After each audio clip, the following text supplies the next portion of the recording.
And I come from a really normal family. My mother's a nurse, my father is a mechanician, or they're 80 years old now.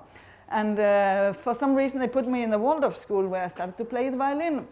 And then I thought, as this strange child, I want to make a violin, like a musical instrument. I want to make one so I can play one that I made myself. And I went to go to a workshop where we bought my first instrument, and I asked, can I make one here?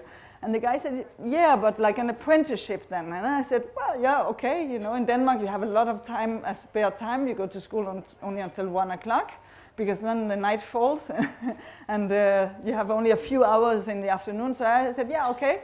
And I went every afternoon to this workshop. It was really nice because it was in the street, but we had only one window, and the window you could see the feet of the people walking past. So I spent hours and hours in this little workshop with the old violin maker, watching the feet of the people, listening to him, listening to his stories.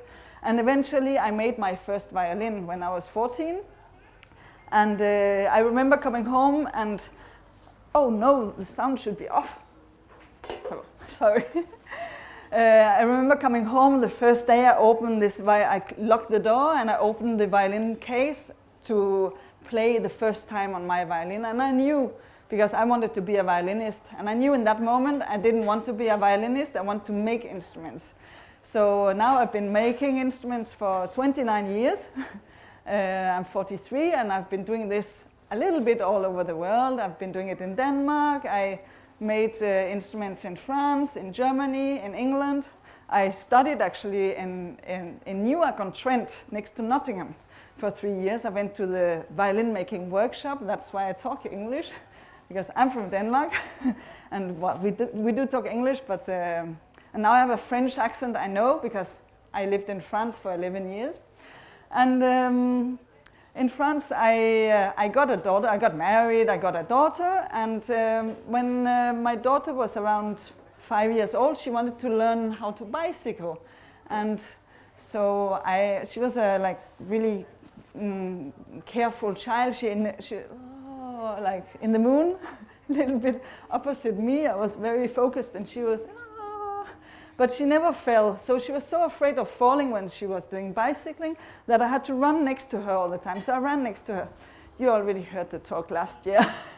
So I ran next to her, and I ran next to her. Oh yeah, that's me also. I didn't know it was up already. So I ran next to her, and she was like, more, I want to do more. And I kept running next to her until the moment I said, hey, wait a minute, I've been running for like 4 or 5 hours. This is crazy. I can run. I never thought about myself as a sports person. You know, you always have the people doing sport and the people doing music and art. You don't have a lot of footballers playing the flute, you know, rugby players going like the president. The rugby players that go home and then they play the piano. Maybe you do have. I don't want to be too categoric, but normally it's two worlds, sports or music. And I did the music part.